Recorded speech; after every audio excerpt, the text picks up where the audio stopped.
name is Laura. If you are new here, welcome. If you are not, welcome back. Thanks for clicking on this video today.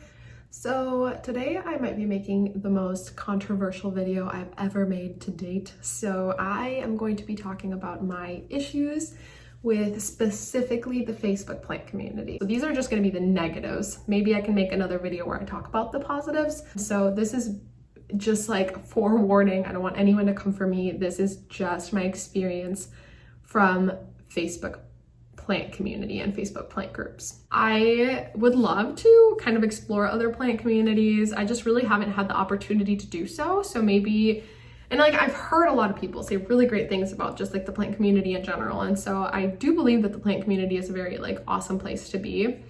But the Facebook plant community can be really toxic. I really don't want anyone to feel like I'm coming for them if they do happen to stumble upon this video and are part of the Facebook plant community in my area.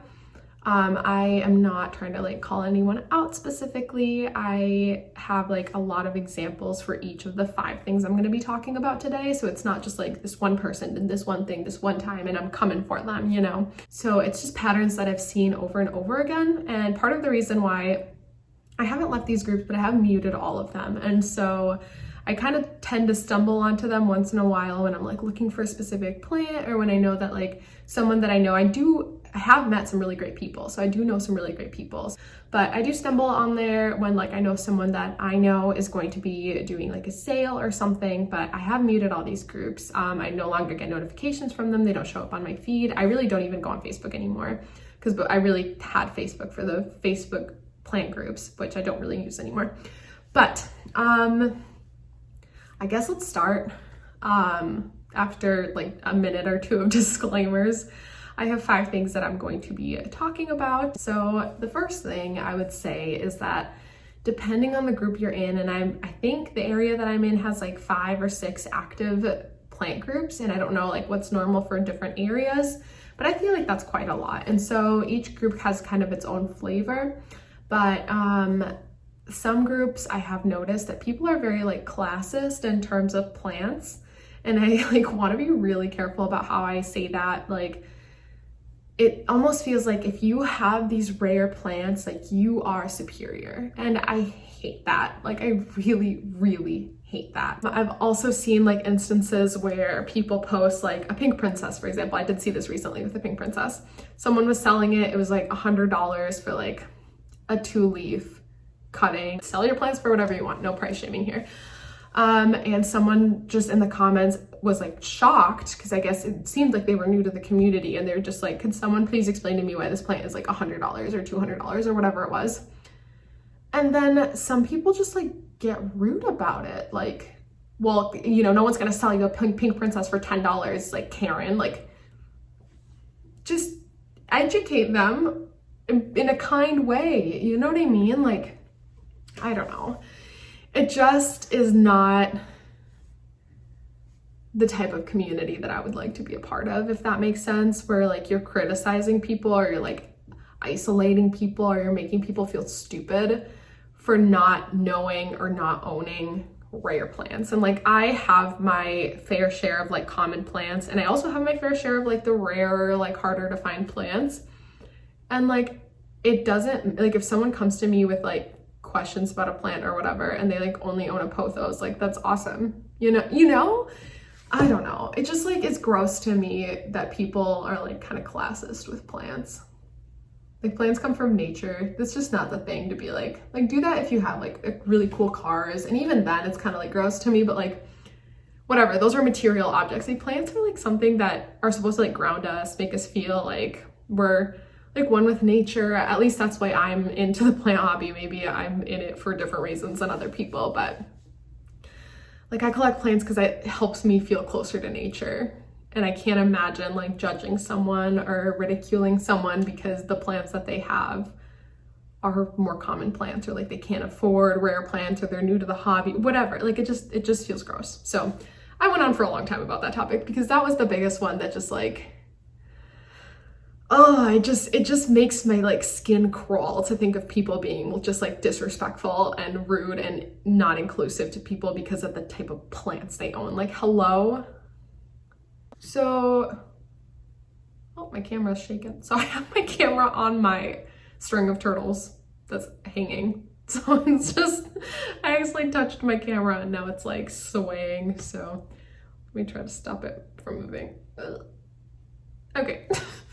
It's gonna move a little bit. Sorry if that makes you like nauseous or dizzy or whatever. But the next thing that I would like to discuss is incorrect advice. So one of the big things, like nice things about being part of a plant community is that like when you have a question about a plant, or like your plant is going downhill, whatever it might be, you can post about it on a like plant community, and you're assuming that the people who are responding to you and like giving you advice are giving you like good advice or correct advice. But I have seen some ridiculous advice, and sometimes I think like a lot of these people mean well. I'm sure no one's posting like bad advice on purpose, because that's just like bad. But I have just seen some things where like people are like, oh, the tips of my, I don't know, like the tips of my whatever plant, some plant are like turning a little brown. Like I got a crispy tip on my Maranta, for example. I feel like it's well known that crispy tips on plants are like not a big deal.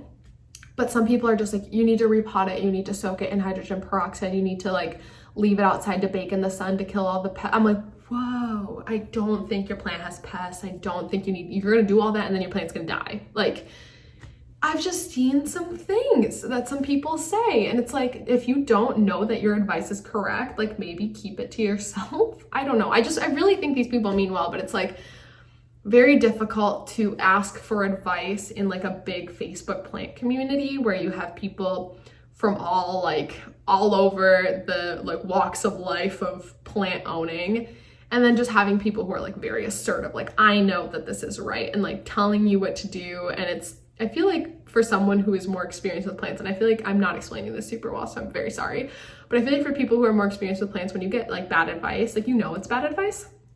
Like if I post something and someone tells me to like, I don't know, soak my plant in bleach or whatever, I know that that's bad advice. I know that I should not soak my plant in bleach.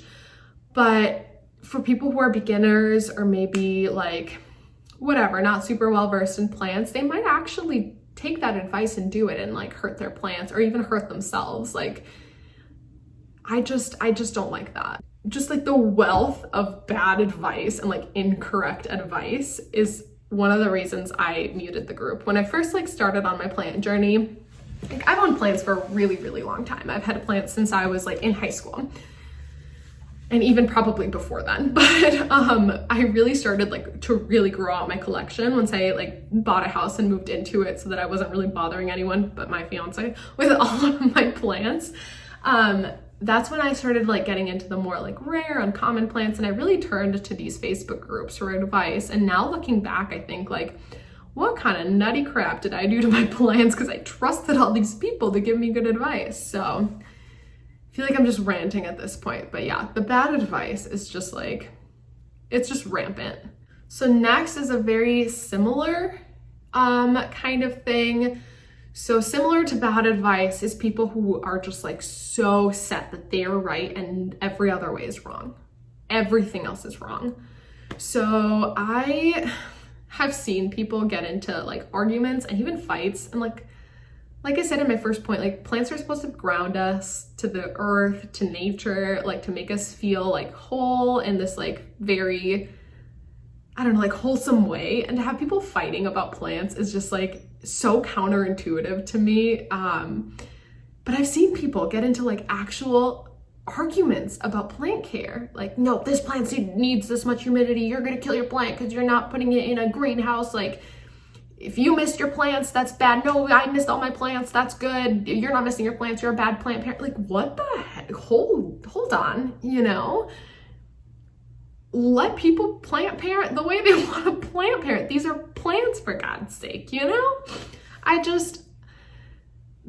Anything that turns into arguments is, like anything plant related that turns into arguments is just pointless to me. And sure, if you care for your plants in a certain way and it works for you, excellent. If someone else is caring for their plants in a different way and it works for them, excellent. Like, I don't know why you feel like you need to get into a Facebook argument with this person because they happen to use pebble trays and you don't, and you are so against pebble trays, but this person likes them. They're not hurting their plant. And even if they were, even if you knew they were killing their plant and they are just set in their ways. So, like, I just don't get into Facebook fights about plants. It's so stupid. And I see it all the time. Plants are such a peaceful hobby, in my opinion. And when you just ruin that peacefulness out of it, it just kind of taints the hobby. So I did say I had 5 things, but oh, my camera's moving again. So I did say I had 5 things, but I'm thinking I'm gonna have 6 things because I just thought of one as I was like planning what I was gonna say about my next one. But these last 3 are kind of lumped together. So I'm gonna lump resellers, scammers, ghosters all together kind of into one because it all has to do with like plant sales. So in a lot of groups, and I'm like in one specifically that's like about big box stores, like people who like have the time and the ability to go to all the big box stores kind of in our area and kind of get inventory of like, oh, this store has these plants, this store has these plants, and it kind of helps people who don't have that ability to like jump from store to store. Checking inventory, know like when certain stores get a plant that they're looking for. And also like, for example, when the Trubii was really big, like Costa released all the Trubii, like people were like running around like saying like where the Trubii were, where they weren't, like when they were getting in, like shipped and in stock and whatever. So it's a cool group. It's probably still one of my favorite groups that I'm in. Definitely like it a lot more than the other ones that I'm in right now because there's no drama. It's very just like more or less very drama free. But then of course there are people who are part of those groups who use it to buy all the stock of a plant and then resell, which I think is just kind of slimy. Like there's nothing like inherently wrong with it, but it's just kind of slimy to be like this happened with the Trubii for sure. Recently, Home Depot, I think, got a bunch of Micans orders in and they were $8 for like a 4-inch pot. It was a really great deal. And like, there were people in that group who were like going in and like buying like 1 or 2 for themselves or like 1 for themselves, 1 for a friend, whatever. And then they'd post like, oh, like 15 Micans left at like X location. And then there's some people who are going in and buying out the entire stock and then trying to resell them either in other Facebook groups or on Facebook Marketplace or Etsy or whatever for like way more than they were actually sold for originally. So like someone posted in that group that like someone had bought out all of the Micans from one of the locations and that same person had posted them on Facebook Marketplace. Remember, originally they were $8 for 4-inch pots for $35 per 8-inch or per 4-inch pot. And so it's just slimy to me, you know? It's like one thing to like import in plants or whatever and like sell, like rehab them, sell them, or like take clippings of your plants, grow them out, sell them. But it's just like a very different thing to just like go to stores, like raid inventories because you have the time and like the ability and the money to do that, and then just like try to take advantage of other people who didn't get there before you and try to sell them the same plant for like 4 times the price. Like it's just, I don't know. It's not the biggest issue, but I just don't like that because it's like very disheartening when there's like, oh, this happened with Cebu's too, when there were Cebu Blue shipments coming in, to like run to a store because someone said like, oh, there's 3 Cebus left, and you like are running to your little store and you see someone walking out with like the 3 baskets, and then like 2 days later they're on Facebook Marketplace for $50. It's like, really, you know? Again, not the biggest issue, but like, I don't love it. And the next thing is scammers. And boy, oh boy, do I have some things to say about scammers on Facebook plant groups.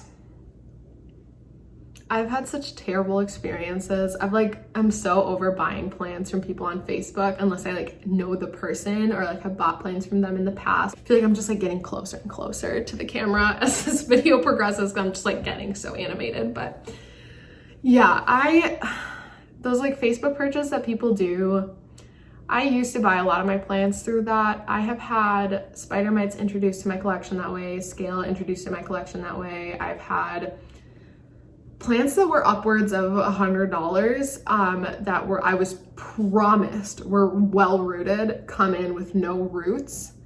I've had plants that I was promised were well rooted come in completely rotted all the way to the node, to the point where like you can't save the plant.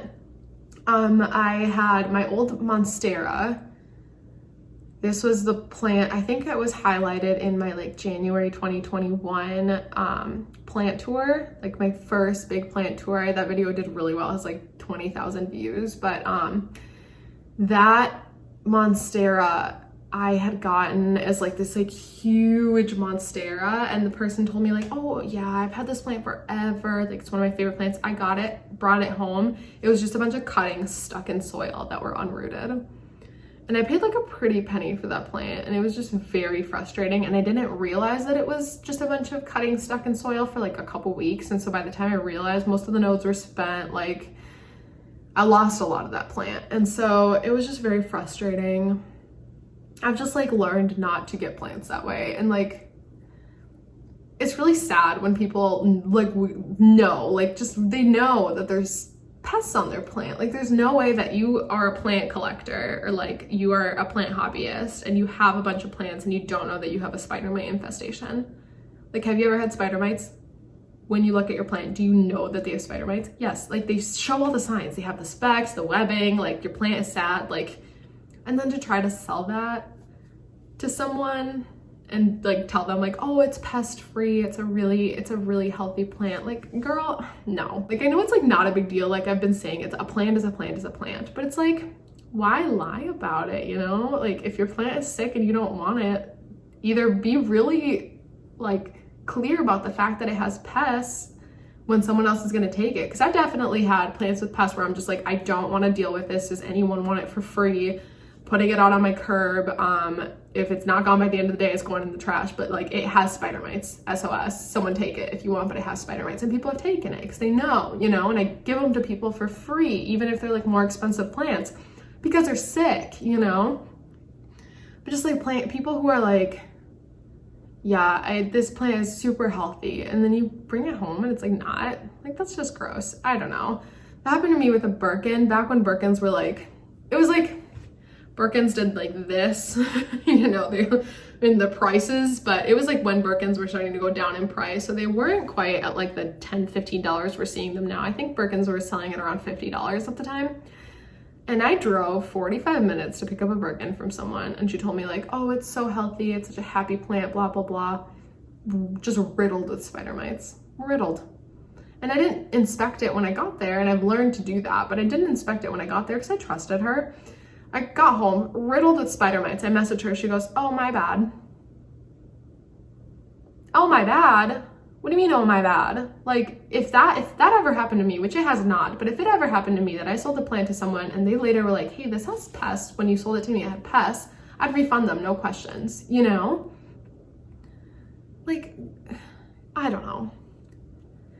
Anyway, the last thing on my list, and I promise I'll keep this one short since I've already been filming for like 30 minutes, is ghosters. So I cannot stand people who, like when you post on like a Facebook group and you're like selling a plant and they're like, yep, I sold, you know, and then they just like never come get it.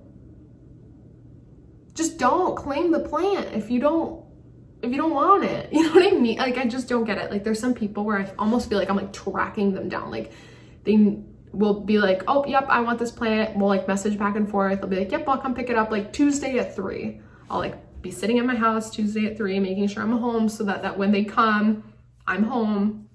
Like 3 o'clock rolls around, 3:30, 4, 4:30, 5. I like message them. I'm like, hey, you still coming? And they, nothing.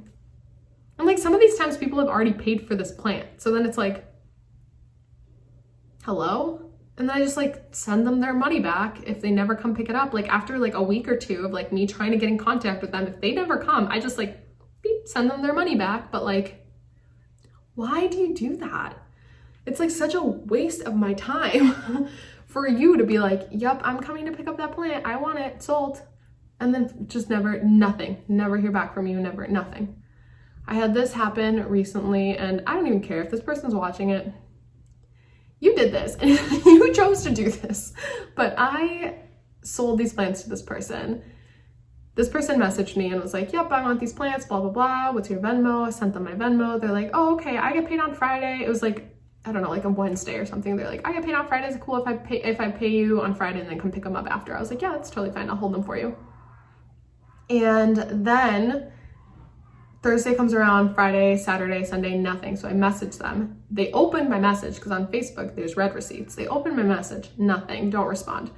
A week later, and like I'd had other people be like, hey, I'd like to buy this plant. And they were coming to buy other plants, like to pick up other plants. They're like, can you throw that into my order? And I was like, oh, someone already claimed it, sorry. And they're like, okay, well, let me know if it falls through because I would love that plant. And those people already came to pick up their plants. And then later I like, even if I reach out to them, I'm like, you can have that plant. They're like, I'm not driving 20 minutes to your house again for that plant. So they don't.